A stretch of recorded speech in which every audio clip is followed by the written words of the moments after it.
Bueno, os voy a presentar una herramienta, o sea, un proyecto de ciencia ciudadana basado en una plataforma que muchos de vosotros seguramente ya controlaréis o conoceréis, que es iNaturalist. Como os comentaba Javier, pues estoy sustituyendo a Pepa Mengual, que es el que ha preparado este proyecto de ciencia ciudadana. Y bueno, yo estoy trabajando en la unidad de coordinación de GBIF.es, que ahora comentaré un poquitín con detalle qué infraestructura es esta. Bueno, este proyecto de ciencia ciudadana, que es un seguimiento de especies exóticas invasoras en los parques nacionales, tiene como objetivo de la determinación de las especies que están en los listados de especies invasoras y que pueden formar parte de los parques nacionales del territorio. Se ha hecho primeramente un catálogo, se han hecho guías también de identificación de las distintas especies a través de esta plataforma de ciencia ciudadana y bueno, pues con toda la base de datos y toda la información que vaya reportando los usuarios que utilicen esta herramienta, pues se va a poder hacer un seguimiento de esas especies y cómo van evolucionando a lo largo del tiempo. Invasores en la red de parques nacionales es un proyecto de la plataforma ciudadana iNaturalist, que es parte de la red global o sea, de Natusfera, que es parte de la red global de iNaturalist. Antes lo ha comentado Javier y por evitar las confusiones, que sepáis que existen como dos natusferas, por decirlo de alguna manera. Existe una natusfera que procede de iNaturalist, que sería la web natusferagibif.es, que es donde está trabajando nuestra organización, pero digamos que esa aplicación de ciencia ciudadana, que está basada también en iNaturalist, va a cambiar de nombre con el tiempo y va a convertirse en otra aplicación de ciencia ciudadana con otros objetivos completamente distintos. Sin embargo, la versión actual de Natusfera, porque hemos mantenido el nombre, es la que depende de esta eh, red global de iNaturalist. O sea, digamos que como iNaturalist tiene distintos nodos en distintos países, en México o en Colombia, por ejemplo, se llama Naturalista o nombres de este tipo, pero en definitiva es todo lo mismo. Sería, para que os hagáis una idea, como un filtro para cada país donde se coloca, hay un front o una página web con el idioma que correspondiente a cada país y en el de España, que como digo mantiene el nombre de Natusfera, pues tenemos toda la ayuda y toda la información directamente en castellano, en principio. Como os decía, es una plataforma web y una aplicación gratuita que tenemos la aplicación lo tenemos en la web, pero también existen versiones para los teléfonos tanto en versión Android como iOS.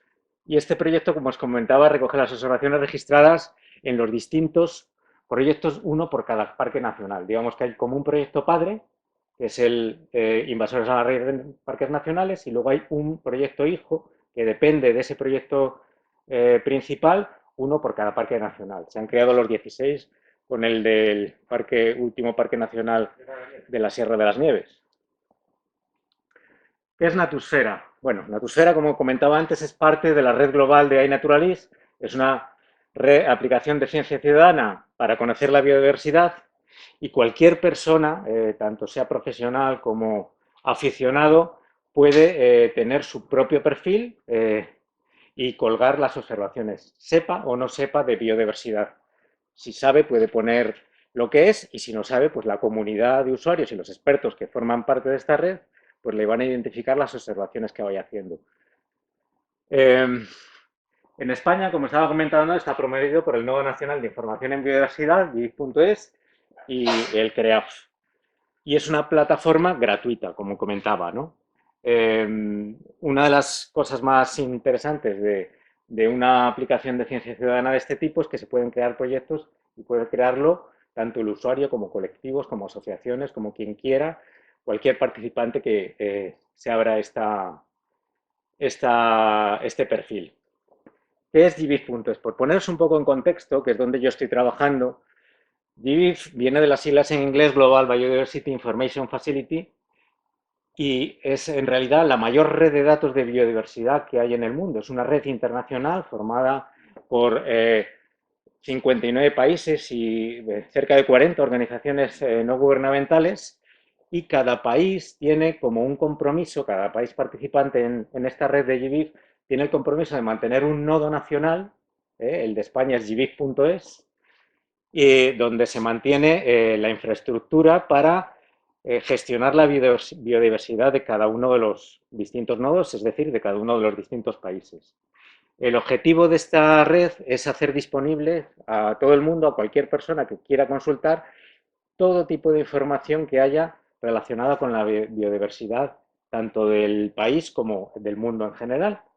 Y para ello, lo que se hace es contactar con los proveedores que surten de datos de biodiversidad para que ellos viertan esos datos en una infraestructura común y cualquier persona en cualquier lugar del mundo pueda consultar esta información.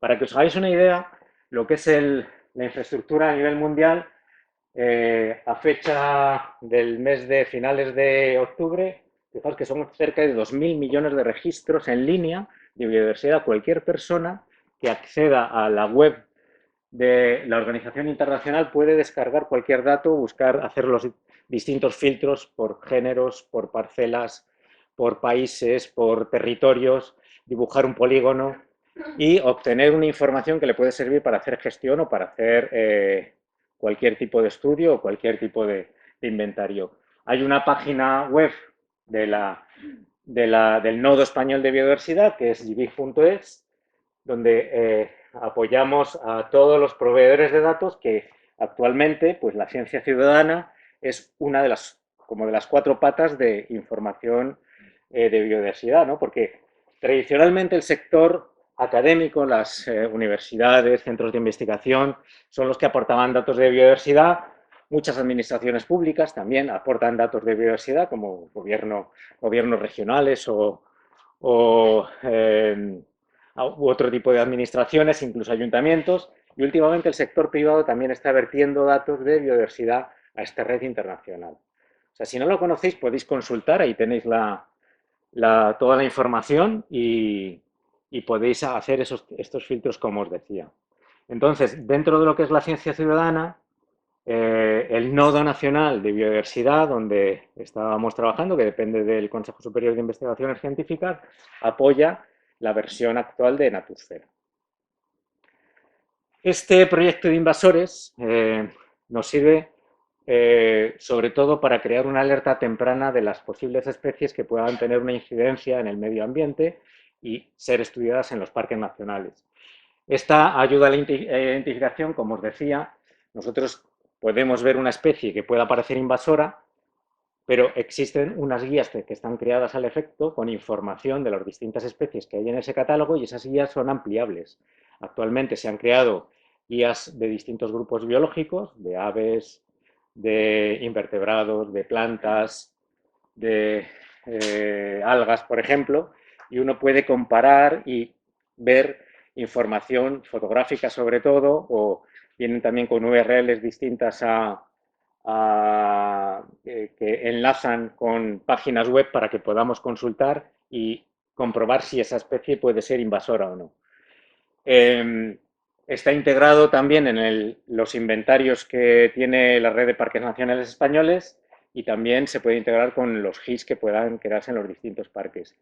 Insisto que este proyecto que se ha creado para los parques nacionales es, por supuesto, extrapolable a cualquier espacio protegido o a cualquier ámbito que uno quiera estudiar, porque tengamos en cuenta que un proyecto lo podemos crear en torno a una determinada región o un proyecto que haga un seguimiento de un determinado grupo biológico, pero también puede ser, a lo mejor un proyecto, poneros el caso de un instituto o un colegio que quiere estudiar la biodiversidad de su entorno local, de su parque o incluso de su recinto dentro del colegio, ¿no? Y saber, por ejemplo, la biodiversidad que puede haber en el entorno de un determinado municipio.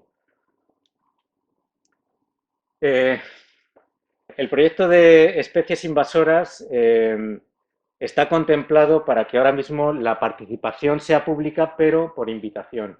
O sea, las personas que quieran participar de este proyecto tienen que solicitarlo a la red de parques nacionales, y la red de parques nacionales, las personas que están detrás de esto, ahora contaré un poco cómo es la organización, son los que, digamos, que aceptan, en principio van a aceptar a cualquier usuario, pero es como un filtro también para que la gente que vaya a aportar observaciones ya tiene una predisposición a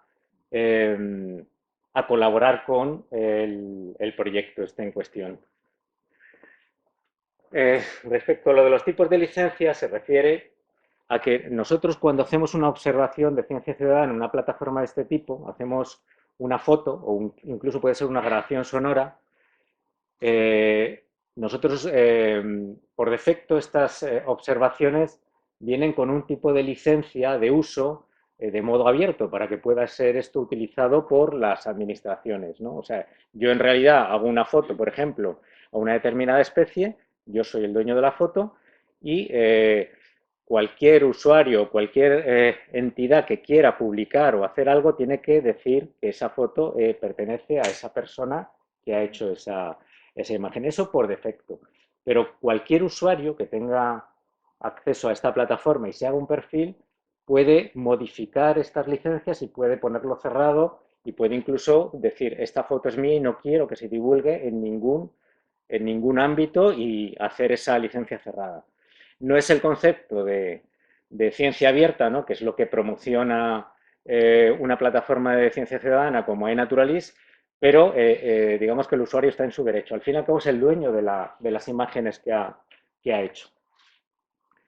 Dentro de los distintos papeles que pueden desempeñar las personas que forman parte de esta organización de iNaturalist, está el del observador, que es el propio usuario el que hace las fotos. Es la persona que se hace el perfil, hace esas fotos, en este caso de las especies invasoras.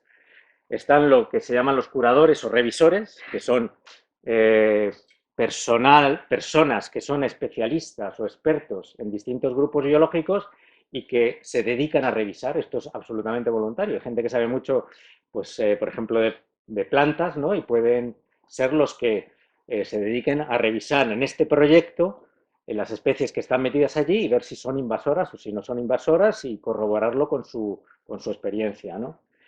Los gerentes serían las personas que quien ha creado el proyecto, que sería el administrador, les ha dotado, digamos, como de un poder como para poder discriminar las observaciones. Los gerentes van a ser finalmente el personal, fundamentalmente, que esté en parques nacionales, en los distintos parques nacionales, y van a ser quienes controlen en cada espacio protegido, en cada uno de los 16 parques, las personas que entren, las observaciones que se incluyan, las que puedan ser no adecuadas o que tengan que tener en determinados casos alguna pauta, ¿no? Y se puedan a lo mejor mandar mensajes por si no son adecuadas para la plataforma o para lo que es el proyecto. Y como decía, pues el administrador sería la persona que ha creado el proyecto y el que tiene la capacidad de borrarlo o hacer cambios, ¿no? En lo que son las condiciones cuando uno se crea el proyecto. ¿Qué es lo que tiene que hacer uno cuando quiere participar de un proyecto de estos de invasores en la red de parques nacionales? Pues lo primero es darse de alta en la plataforma de ciencia ciudadana de Natursfera y a darse de alta también en el proyecto. Un segundo paso sería añadir las observaciones. Uno, una vez que las ha añadido y las ha guardado, las puede editar, siempre puede añadir datos, borrarlos, quitarlos. Insisto, que el que ha hecho las observaciones es el dueño de la observación y puede en cualquier momento quitarla o mantenerla, ¿no? Y luego pues sería la validación de estas observaciones. No todas las observaciones que llegan a la plataforma de ciencia ciudadana unas se van corroborando y adquieren lo que se llama grado de investigación. Cuando hay un algoritmo en la aplicación que determina que cuando más de 2/3 de las personas que están valorando esa observación, si esa especie es lo que se dice que es o no, adquiere un grado de investigación y esas observaciones que han adquirido grado de investigación pasan a formar parte de esa red que os comentaba antes a la que pertenece mi equipo, que es la de GBIF, de GBIF Internacional. Esta sería una visión de la web. En la web se abre directamente desde la versión española, que es spaininaturalist.org, que se llama Natusfera, como os decía, por no confundirlo con la otra Natusfera que os hablaba antes. Y simplemente es introducir un correo electrónico, un nombre de usuario y una clave. Y ya pues tenemos nuestro perfil. Pero vamos a trabajar o vamos a verlo porque la mayoría de la gente va a hacer las observaciones posiblemente pues con un teléfono móvil. Entonces, con un teléfono móvil tendríamos las dos versiones, tanto de Android como para iPhone. La mayor parte de la gente tiene Android y vamos a ver el ejemplo con Android, pero es muy facilito. Uno descarga la instalación o la instala desde el Google Play. Esto es lo que nos aparece. Hay una serie de pantallas que nos van dando como instrucciones a medida que vamos avanzando y al final pues empezamos, igual que veíamos en la web, introduciendo una clave y una dirección de correo electrónico. También se puede hacer a través de Facebook si tenemos un perfil de Facebook. Es muy facilito. Ponemos el nombre de usuario, la contraseña e iniciamos la sesión. En este caso, cada usuario va a tener su propio perfil con las observaciones que ha editado. ¿Cómo añadimos las observaciones? Pues muy fácil. En la pantalla de inicio tenemos la posibilidad o bien de hacer la foto directamente a la especie invasora en este caso, o si la tenemos en nuestra galería, ya le hemos hecho la foto antes, elegirla de la imagen desde la galería. Por ejemplo, en este caso, esta planta, que es una planta invasora, un Oxalis pescapre, pues hacemos la foto y aparece ya en la pantalla.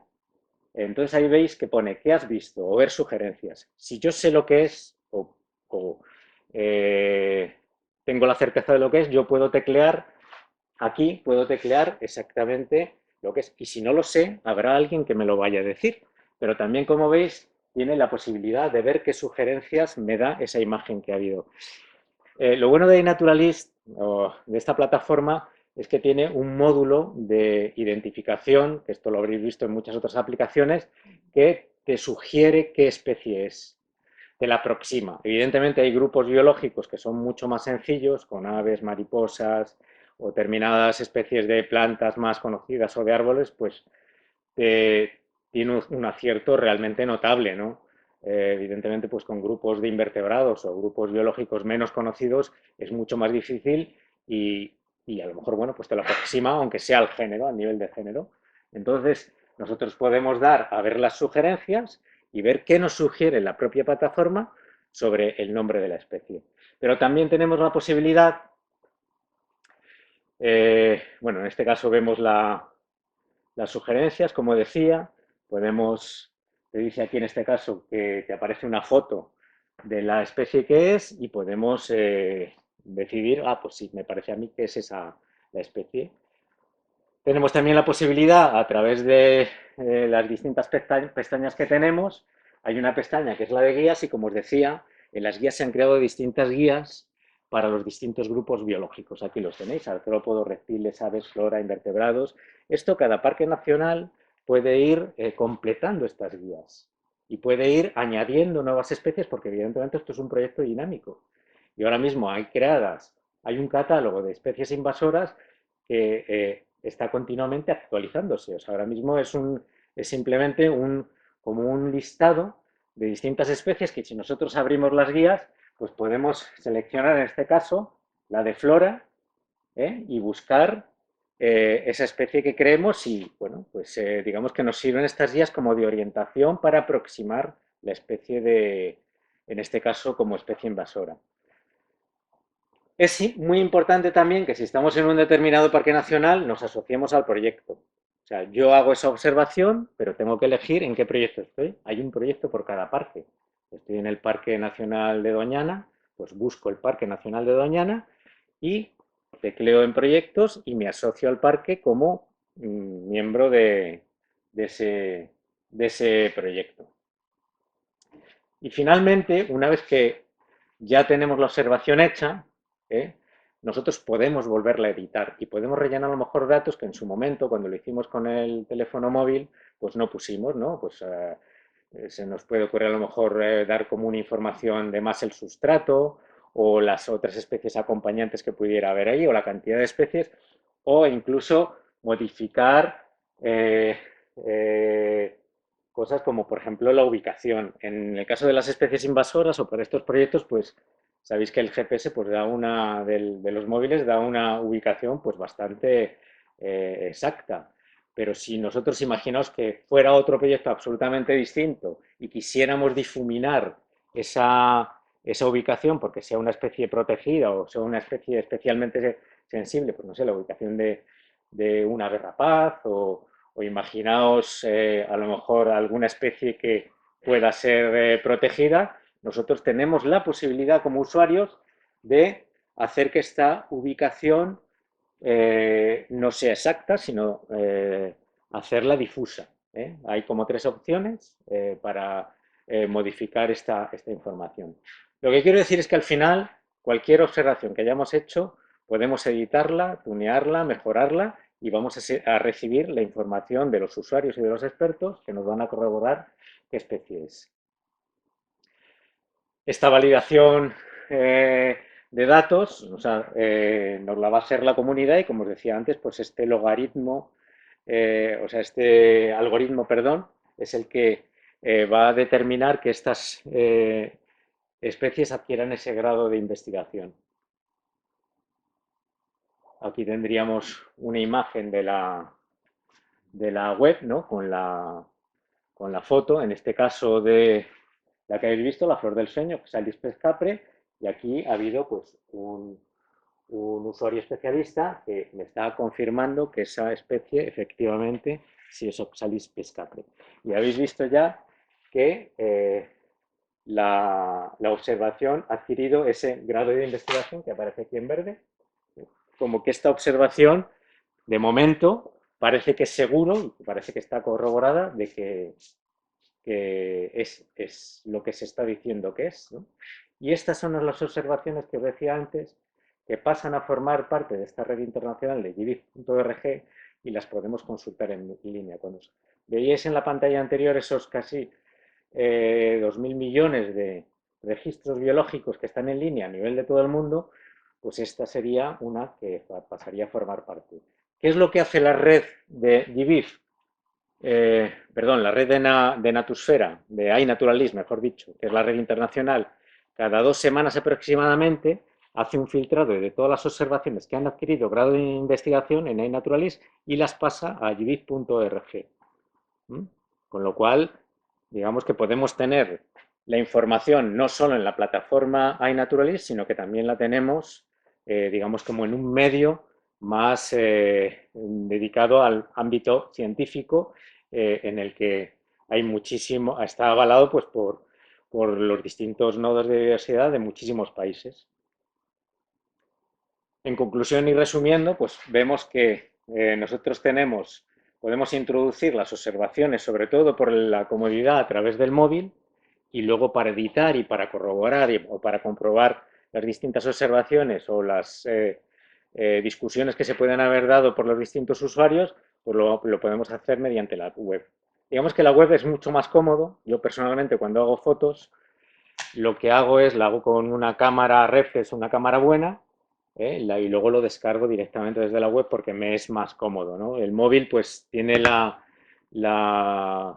posibilidad de estar en el campo, pero claro, por ejemplo, para aves o para determinadas especies, pues es más complicado porque no tienes esa facilidad que puedas tener a lo mejor con una cámara buena.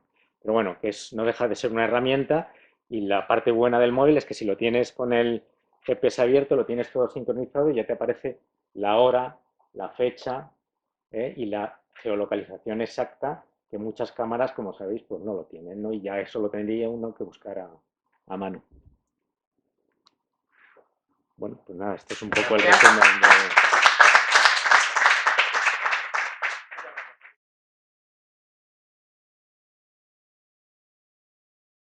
Todos venía a hablaros de fotografía y biodiversidad, sobre todo de los observatorios de ciencia ciudadana en los espacios naturales a través de la fotografía. Buah, esto se ve un poco mal, pero bueno. La plataforma Biodiversidad Virtual, que probablemente será lo que conoceréis algunos, bueno, esta está gestionada por la Asociación Sin Ánimo de Lucro Fotografía y Biodiversidad. Es decir, que biodiversidad virtual en realidad es un proyecto de fotografía y biodiversidad.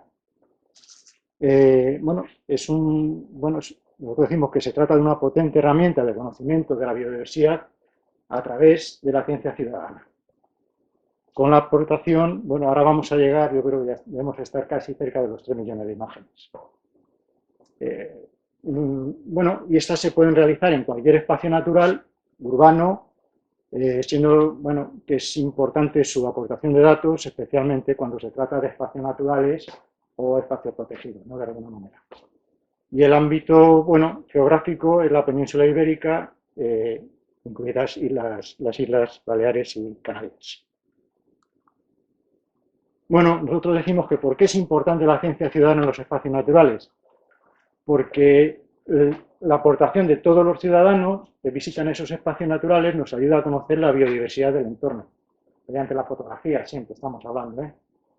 Y, bueno, que crea dinámicas de participación entre la sociedad y los espacios naturales. ¿Motivos por lo que es importante? Bueno, pues porque el ciudadano toma protagonismo en el conocimiento del espacio, se convierte en vigilante y sensor de la biodiversidad de esos lugares, supone una herramienta pública de información. Bueno, esto es biodiversidad virtual, es público, ¿eh? Todo el mundo tiene acceso a los datos, ¿vale? Y supone un seguimiento a lo largo del tiempo. Nosotros llevamos más de 12 años o por ahí, que empezamos con este proyecto. Yo creo que somos pioneros en este tipo de proyectos, ¿no? De las especies, ¿no? Su abundancia, su presencia, su ausencia, etcétera, ¿no? Bueno, que promueve un sentimiento de cercanía y conocimiento del espacio, que genera un material de primera mano, de consulta, como os he dicho, de consulta libre y contraste por parte de todos los ciudadanos. Ayuda a dibujar con mayor precisión, apoyado en datos, evidentemente, las zonas de protección si han de ser ampliadas, pues, con todos los mapas de distribución que tenemos y todo. Y la actividad de ciencia ciudadana en estos espacios dinamizan los mismos haciéndoles espacios participativos, que es lo más interesante, ¿no? Que la ciudadanía participe un poco, ¿no? Bueno, nosotros pensamos, esto que lo ha preparado un compañero, ¿no? Que el espectador normalmente es, imaginaos, alguien que va en una excursión programada, ¿no? Que es un espectador pasivo, ¿no? Que no interpreta, solo se dedica a mirar, ¿no? Sin embargo, el activo, que sería en este caso toda la gente que hace fotografías en un sitio, las sube a la web y si están identificadas por expertos, pues cada vez aprende más, tiene su propio criterio, basado en lo que aprende y en la información que genera y contrasta, ¿no? Bueno, ahora paso a deciros los espacios naturales donde se han desarrollado actividades. Esto, si no me equivoco, son las tablas, esto es Cabañeros, yo creo, Guadarrama y el otro no sé qué, la verdad.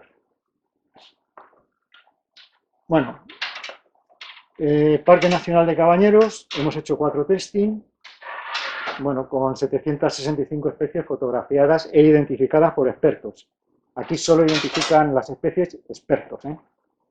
El Parque Nacional de las Tablas de Miel, 9 testing, 720 especies. En la Sierra de Guadarrama, 511 especies. Bueno, y cuando hicimos, no sé si fue tú, Óscar, al de las cumbres de... ¿O fuiste tú también? Al de las cumbres de Guadarrama, ¿no? Eso estuvo muy bien, la verdad. En las lagunas de Ruidera hemos hecho 3 testing, 220 especies. Bueno, en la reserva de Chico Méndez, que es un espacio privado, ¿no? En Ciudad Real, ¿no? 11 testing sobre las 1000 especies, ¿no? En la Sierra de los Picazos, 4 testing y 500 especies. bueno, y en otros espacios naturales se han realizado actividades también, ¿no? En el Montseny, en el Sant Llorenç de Munt, bueno, ya lo veis ahí, ¿no? Sierra Cebollera, en Ataria, en el parque de Collserola. ¿Me he pasado dos? Bueno, luego hemos colaborado con el DVD divulgativo del Instituto Geográfico Nacional, de la Red de Parques Nacionales. Hemos puesto allí muchas imágenes que se pueden ver en todos los DVDs, creo que tienen editados los parques nacionales. Colaboración con imágenes en cartelerías divulgativas en Bosque Sur, Polvoranca. Bueno, Polvoranca, para los que no sois de Madrid, es un parque urbano, ¿no? En el Observatorio de Aves de Azuqueca de Henares, y luego tenemos láminas divulgativas de la Reserva Ila y exposiciones fotográficas en las tablas de Daimiel, ¿no? Estos son algunos ejemplos de cosas que hemos hecho, ¿no? Tríptico de las aves en los espacios naturales de la Foza de la Sal en Burgos, que no conozco. Luego tenemos láminas nuestras que vamos poniendo en los espacios naturales de la Sierra de Ollo, en la Cuenca de Manzanares, en fin. Y en el Cabo de Peñas también, ¿no? Cartelería y cosas de estas, ¿no? Y que se suelen hacer testing también, ¿no? Bueno, luego tenemos lo que nosotros llamamos observatorios ciudadanos de la biodiversidad. ¿Qué pasa? Que estos están normalmente gestionados por algún usuario o grupos de usuarios que tienen un interés por saber qué hay en una determinada zona, ¿no? Entonces, todas las fotografías que suban tanto esos usuarios como cualquier otro que haga fotografías en ese sitio, con esto se saca una serie de datos que se completan. Bueno, pues, por ejemplo, en Hoyo de Manzanares, 1.327 especies. Quien lleve lo de Hoyo de Manzanares, o algún sitio, no sé, que conozcáis un poco más, Soto del Real, por lo de la cárcel, ¿no? Pues allí hay 900 especies, pero no solamente las han hecho, no digo que es conocido por lo de la cárcel, no que lo conozcáis vosotros. Y entonces, bueno, pues allí, por ejemplo, pues habrá hecho fotos mucha gente, pero el cómputo total no solamente es de la gente que lleva eso, sino todo el que va allí y hace fotos se van a formar parte de esa totalidad de imágenes de especies que sean ya identificadas, ¿eh? Todos estos números son de especies identificadas. Y los puntos de biodiversidad virtual, como vosotros sabéis, algunos de los que estáis aquí, el Gorka, pues consiste en cerrar acuerdos de colaboración con centros de interpretación de la naturaleza, centros de estudios medioambientales, aulas de naturaleza y centros de visitantes, etcétera, etcétera, ¿no? Aquí no sé si se verá bien, pero todos estos son los puntos BV que tenemos por toda la península ibérica.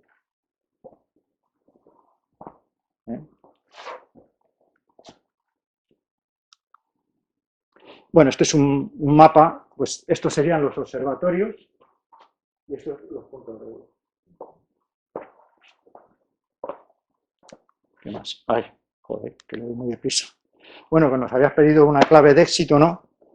Pues la clave de éxito nosotros pensamos que es el vínculo que se ha generado entre los ciudadanos y los espacios naturales, evidentemente. Y también nos pediste una lección aprendida, es que nosotros, bueno, ya os he dicho que somos pioneros en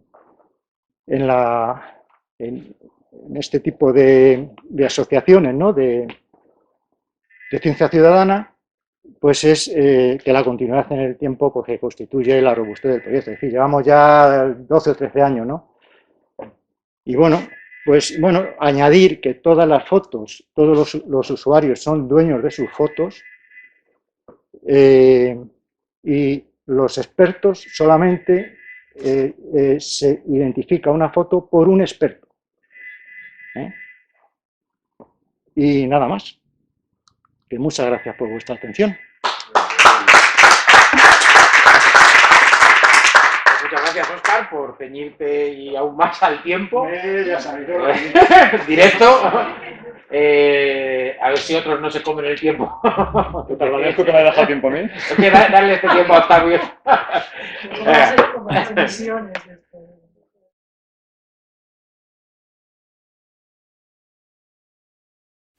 Muchas gracias a todos por venir, sobre todo a Bardenas Reales por invitarme, a Javier que hace un año y a Óscar ya me dijeron, oye, te tienes que venir a esto, hace un año y pico, y el bicho no nos dejó venir, ya estamos aquí. Ya estamos aquí. Y bueno, a todos los que bueno, pues nos habéis traído aquí a estas jornadas que nos parecen súper interesantes. Yo trabajo desde hace ya 16 años en SeoverLife, estoy ubicado en Madrid y soy responsable del programa de espacios, del programa de conservación de espacios. Y bueno, os voy a presentar parte que no es mi trabajo, muy rápidamente, y voy a presentar más tranquilamente parte que sí es mi trabajo. Entonces, a ver si esto funciona con también. Sí. Y digo que parte no es mi trabajo porque tenemos un equipo que se encarga de hacer los programas de seguimiento de ciencia ciudadana, que es como veis ahí, ¿no? Digamos que todos... ¿Este es el punto del centro? No. Vale. Todos estos que veis aquí, SACRE, SACIN, Noctua, PASER, Aves y Clima, Migra, Censos, Acuáticas, Atlas en primavera, Atlas en invierno, y el VERTRAC y VER, los grupos de trabajo que son anillamiento, aves marinas exóticas, rarezas y notizario, afortunadamente no es mi trabajo. Eso tenemos un equipo que es el equipo de seguimiento, que son los que se encargan de desarrollar estas metodologías y de aglutinar todos esos, toda información, datos que nos vienen de los voluntarios que participan en la ciencia ciudadana, ¿no? Y mi parte aquí está en que desde hace relativamente poco, pues lo que es el apartado de IVAs, que son Important Bird Areas, son las áreas importantes para la conservación de las aves y la biodiversidad en España, pues esto sí que es mi trabajo, ¿no? Antes estaba dentro de, bueno, era dentro del plan de conservación, que es el que desarrollo yo, pero nos ubican también porque en Ciencia Ciudadana, porque tengo conmigo a mi cargo a más de 350 voluntarios exclusivamente que se encargan de, digamos, cuidar o ser los ojos en el campo de las IVAs, ¿no? Luego os cuento un poco qué son las IVAs. Los programas de seguimiento, bueno, pues no entro en detalle. Movilizan miles de voluntarios, son coordinados por profesionales de la oficina de SeoverLife. Los programas de seguimiento, luego los grupos de trabajo son los que movilizan miles de voluntarios, pero están coordinados por otros expertos, ¿vale? Expertos pues, en la materia, en determinados grupos, por ejemplo, imaginaros, marinas, ¿no? Pues en grupo de aves marinas, que son los que se dedican a controlar pues esa información que nos llegan a través de los programas de seguimiento y de los grupos de trabajo, toda la información.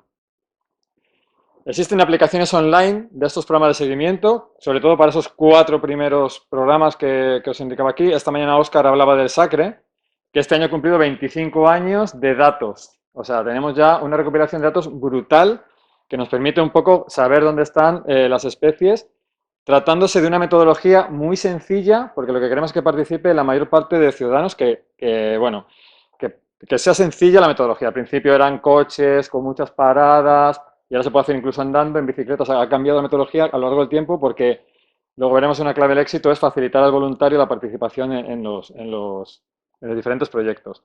SACIN es un seguimiento de aves invernantes, el Noctua son solamente aves nocturnas, y Aves y Clima es, por ejemplo, cuando vemos la primera grulla, la ponemos, entonces vamos viendo la evolución a lo largo de todo el territorio español, cómo se van moviendo las grullas a través de los ciudadanos, ¿no? O, por ejemplo, la primera orquídea, la primera, etcétera, ¿no? Se puede hacer así. Y el resto de aplicaciones, el resto de programas aún no tienen aplicación, ¿no? Pero estamos viendo que las aplicaciones favorecen mucho la participación. Este es el mapa de que lo que son las áreas importantes para la conservación de las aves y la biodiversidad, que son las IVAs, que este sí que es mi trabajo. Hay 469 IVAs, que son lo que veis en rojo, y 350 encargados. Es decir, lo que veis en rojo más intenso, ahí tenemos un voluntario, al menos un voluntario, puede haber más, que vigilan si está sucediendo algo en esa IVA. Me facilitan datos ornitológicos para ver la evolución, pero también me facilitan amenazas, que es en lo que voy a entrar ahora a hablar en la charla, ¿no? Para introduciros qué es el programa de IVAs y para que lo veáis directamente, bueno, pues son lugares de importancia internacional para la conservación de las aves, como veis ahí, son herramientas prácticas. Tengo que deciros que están designadas bajo criterios internacionales, científicos, estandarizados y numéricos. Es decir, que una IVA de España la podemos cotejar con una IVA de Argentina, con una de Australia, con una de Japón. O sea, es la ventaja que tiene, ¿no? Son diferentes en hábitat o importancia ornitológica de las tierras circundantes, es decir, que se pueden delimitar fácilmente, ¿no?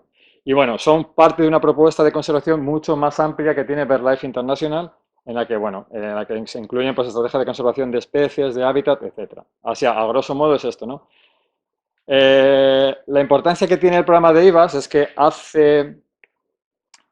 en el 2004 se resolvió un caso de infracción que duró 10 años con la Comisión Europea porque no teníamos en España ningún inventario de conocimiento de aves que permitiera la designación de espacios bajo la directiva de aves. ¿Qué pasó? Que la Comisión Europea llevó a España ante los tribunales de Luxemburgo. Entonces el tribunal dijo, como no hay nada de valor en España referente a esta información, lo que vale es el programa de IVAS. Entonces se ha basado mucha declaración de la Red Natura 2000 en las áreas que veis ahí. Luego ya el conocimiento se incrementó y entonces ya, bueno, pues por ejemplo la Universidad de Extremadura propuso su propio, digamos, inventario de información, etcétera, etcétera, y ya no fue necesario basarse en nuestras IVAs, ¿no? Pero hay jurisprudencia que indica que las IVAs podrían considerar como las actuales cepas, que son las zonas de especial protección para las aves de Red Natura 2000. Voy rápido, hablo rápido, aparte que soy capaz de hablar rápido, pero es porque sé que ya me mira con malos ojos y acabo de empezar. Entonces, este que veis aquí es el inventario, ¿vale? Esta es la última revisión en la que yo ya participé en el 2011. Y bueno, veis el mapa con las 469 y lo que os comentaba, ¿no? Que es el inventario que considera la Unión Europea, la Comisión Europea, de lo que España debería ser como la Red Natura 2000, que si lo superponemos, veréis que la extensión es mucho mayor en el caso de las IVAs que en el caso de la Red Natura 2000. Lo podéis leer, son rápidamente. Los objetivos del programa de IVAs, el principal es la protección legal, ¿vale? Generar nuevos espacios que se gestionen, no solamente la delimitación, sino que se gestione, que es muy importante y es donde estamos ahora mismo con la Red Natura 2000, nos estamos pegando por la aprobación de los planes y porque se pongan en funcionamiento. Seguimiento del estado de conservación, que viene a colación con lo que os voy a contar en la segunda parte de la charla referente al programa, a la aplicación de Ciencia Ciudadana. Intervenciones, me refiero a alegaciones, denuncias, etcétera. Y luego, muy importante, que hablamos esta mañana, la sensibilización pública. Nadie conoce las IVAs, pocos de aquí las conocíais si no erais socios de SoberLife, pero es muy importante, por lo que os explicaba, la importancia que han tenido para la Red Natura 2000 y para la jurisprudencia que han generado, ¿no? Y luego todo el tema de comunicación, etcétera, etcétera, ¿no? Bueno, estos son los objetivos que tienen un encargado de IVA que trabaja con nosotros, ¿no? Son voluntarios nuestros, son cercanos porque pajarean allí, porque viven allí, entonces conocen el sitio. Esto es muy importante para la aplicación que os voy a contar ahora. Contactan urgentemente si hay una amenaza inminente, es decir, son nuestros ojos en el campo. Yo estoy en Madrid, en Puente Vallecas. O sea, allí como mucho veo algún colirrojo, pero nada más. O sea, entonces son ellos los que me dicen, oye, mira, que se están desecando esta laguna o que están haciendo esto. Participan en la actualización del estado de conservación y además pueden ser grupos de personas como por ejemplo grupos locales de seguridad, es decir, que un grupo local se puede encargar de hacerse cargo de todas las IVAs de una determinada provincia, ¿no? Entramos ya en la materia. Hasta ahora hemos estado viendo programas de ciencia ciudadana muy chulos, muy chulos, en los que el voluntario aporta conocimiento, es decir, oye, mira, pues yo aquí he visto una águila imperial y lo mando, o he hecho una fotografía y mola, y sabes. Yo lo que os voy a enseñar ahora es todo lo contrario. Es una base de ciencia ciudadana para detectar amenazas al medio. No mola tanto, no mola absolutamente nada, porque todo lo que me llegan es lo que veis aquí. Esto es la última gráfica del anterior libro rojo. El próximo libro rojo está a punto, va a salir antes que el anuario vuestro, que es del 15 de diciembre, va a estar por ahí. Pero la categoría de amenazas viene a ser la misma porque está sacada de la UICN y además, bueno, pues han variado poco. Podéis ver que la segunda causa es la molestia humana y va a seguir estando ahí, muy arriba del todo. Y aquí van a subir en escala mucho, mucho, mucho, mucho, pues probablemente la energía renovable, casi seguro, ¿no? Os pongo diferentes fotografías de lo que es una amenaza, porque una de las cosas que yo me he encontrado cuando hablo con voluntarios me dicen, ya, pero es que yo tengo tu aplicación o tu web, que ahora la vamos a ver, y no sé qué es una amenaza en el campo. Sé que lo que me estáis mirando con los ojos así, pero me ha pasado. Entonces tengo que definir y poner fotografías o dibujos para que se sepa qué es una amenaza, ¿no? Es decir, pérdida de destrucción del hábitat, si te cargas el hábitat, desaparece lo que hay, eso se entiende. Pero empieza a haber algunas causas, como molestias humanas, donde los pescadores, extraña la pesca, por aquí menos que ya no está, Rafa, pero pescadores que levantan un bando de espátulas, escaladores, intensificación agrícola. Bueno, en algunos casos por la intensificación agrícola no se detecta, ¿no? O sea, viñedo en espaldera, pues bueno, pues es un viñedo más, pero está generando una amenaza, ¿no? Antes está el secano que podría valer, de hecho bueno, es mucho más válido que en espaldera para los problemas que puede generar sobre especies agroesteparias. Bueno, es que son amenazas que aquí todos conocemos. Tendidos eléctricos, los apoyos que son peligrosos, colisiones con cifras brutales como de 2,95 aves por kilómetro tendido al año. Imaginad los kilómetros de tendidos que hay, kilómetros de tendidos al año.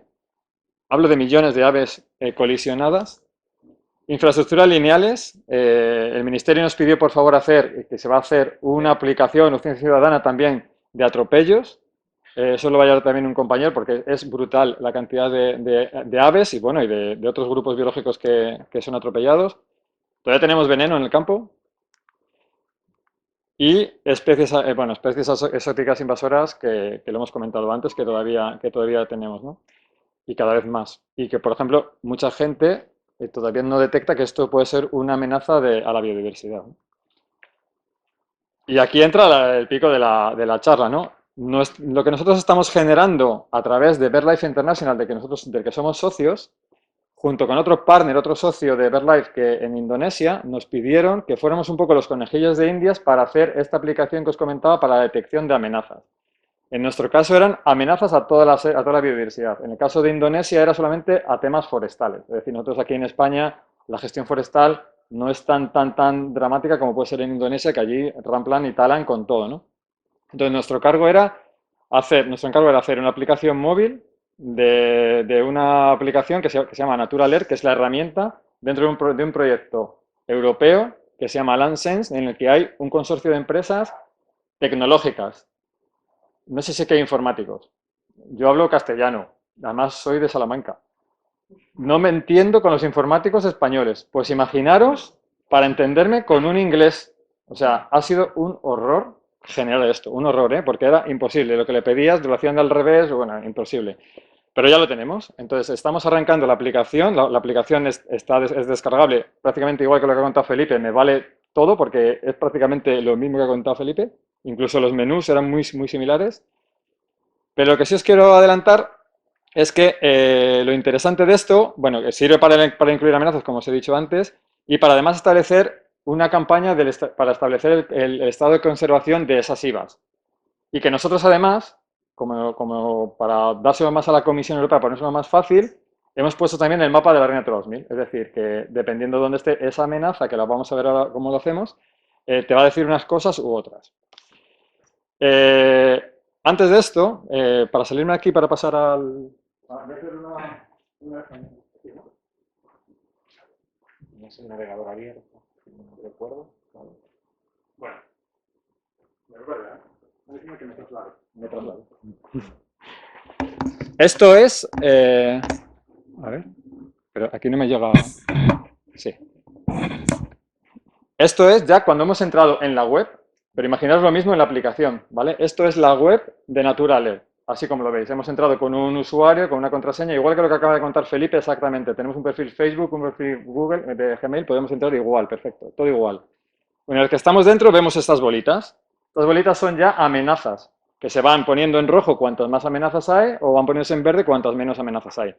Lo que veis fuera de España probablemente son pruebas, ¿vale? Porque lo hemos probado en España, en Sudamérica. De hecho, la semana pasada tuve una charla con los compañeros de Paraguay porque lo quieren poner también en Paraguay. Y eso es tan sencillo como ir poniendo una amenaza. No, esto. Dale al botón, dale aquí, dale un clic y vuelve. ¿No? No, ahora. Pues os voy a hacer un ejemplo. Tengo tiempo para hacer un ejemplo, ¿no? Sí. Bueno, pues imaginaros que estamos en... ¿Veis cómo se van abriendo las amenazas, ¿no? Directamente. ¿Vale? Entonces aquí tenemos un mapa directamente, aquí ponemos, por ejemplo, las IVAs. Nos va a cargar un mapa de IVAs porque es muy importante la ubicación de esa amenaza. Dependiendo de dónde esté esa amenaza, la herramienta nos va a hacer una serie de preguntas que nos va a permitir establecer, bajo una metodología establecida por BirdLife International, la aplicación te dice directamente cuál es la presión de esa amenaza sobre el espacio. Solamente con 3 preguntas. Y lo vamos a hacer. Por ejemplo, esto se me duerme, me ha desaparecido. Vale. Imaginaros, aleatoriamente, ¿eh? Por ejemplo, aquí, vamos a pensar que aquí nos van a poner un parque eólico. Yo me vengo aquí. Ay, no me deja, ¿eh? Esto, qué horror. Cojo esto y me lo traigo aquí y me dice, aquí. Me va a hacer una serie de preguntas. Lo primero, por supuesto, ¿qué pasa? Pues una categoría de amenaza. Vamos a decirle... Ay, no, que no quiero. Que no quiero. Ah. Le voy a decir que va a ser, hemos dicho que, por ejemplo, pues es un parque eólico, ¿no? Pues es un problema... Ay, pero ¿por qué no me deja?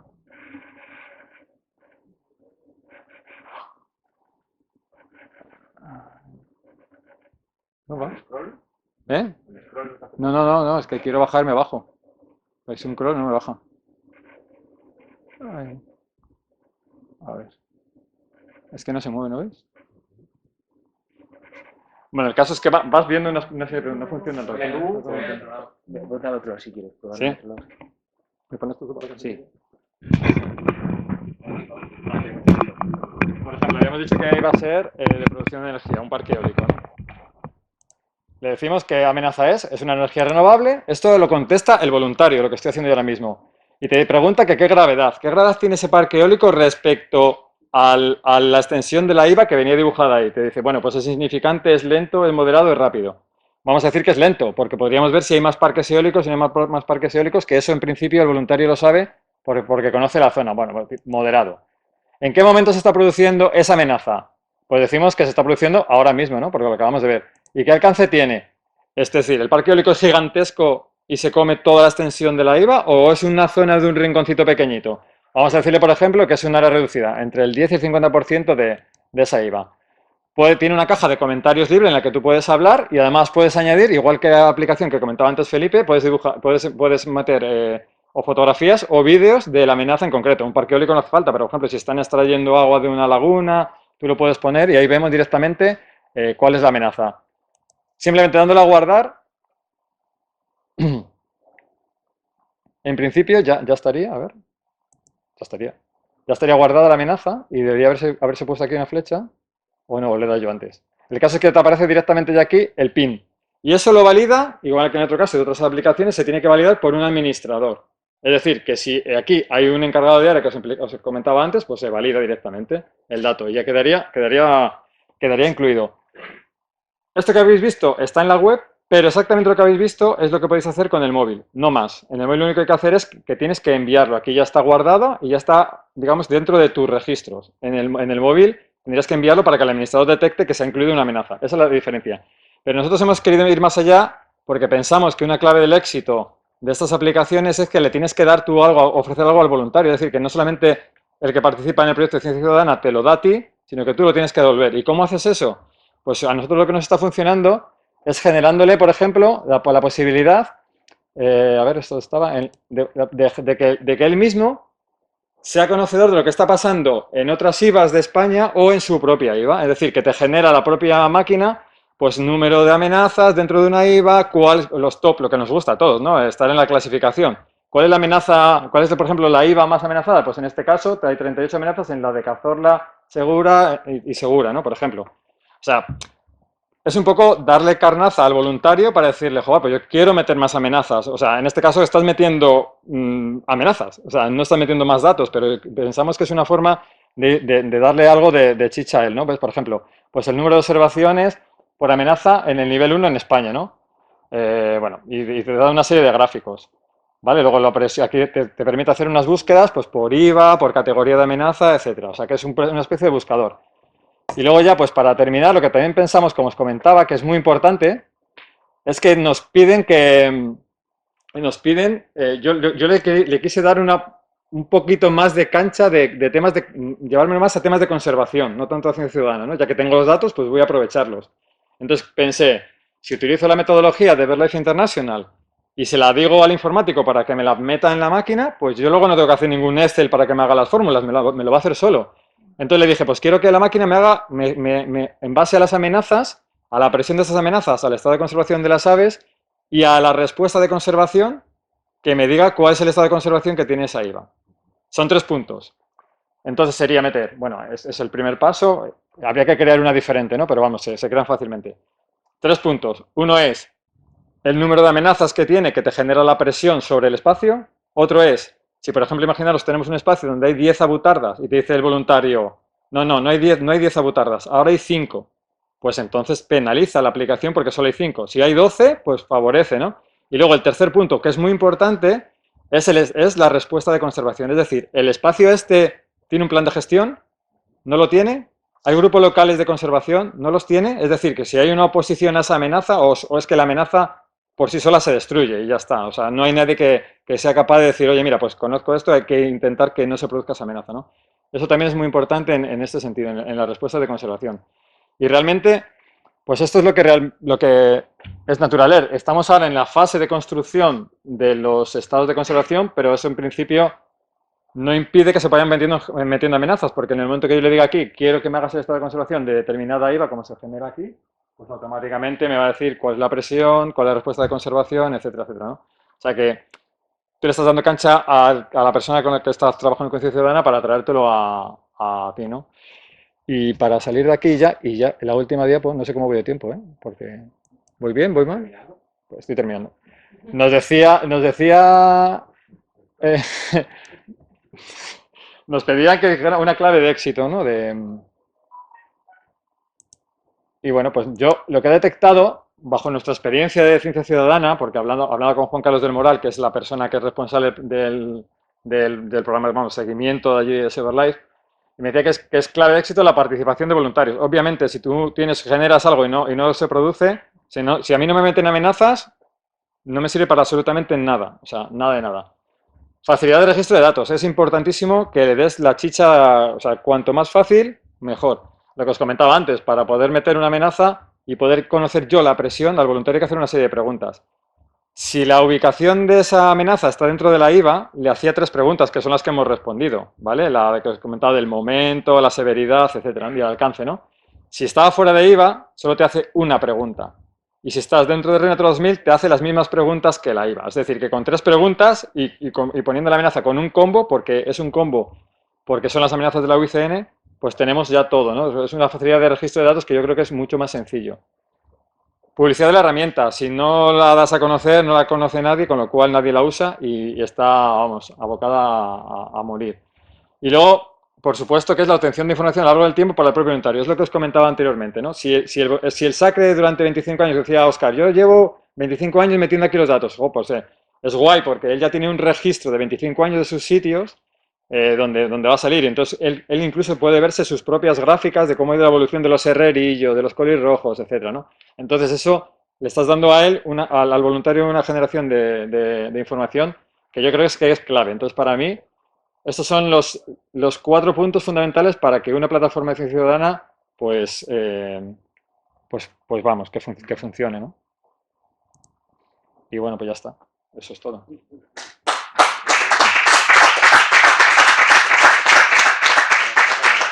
Muchas gracias.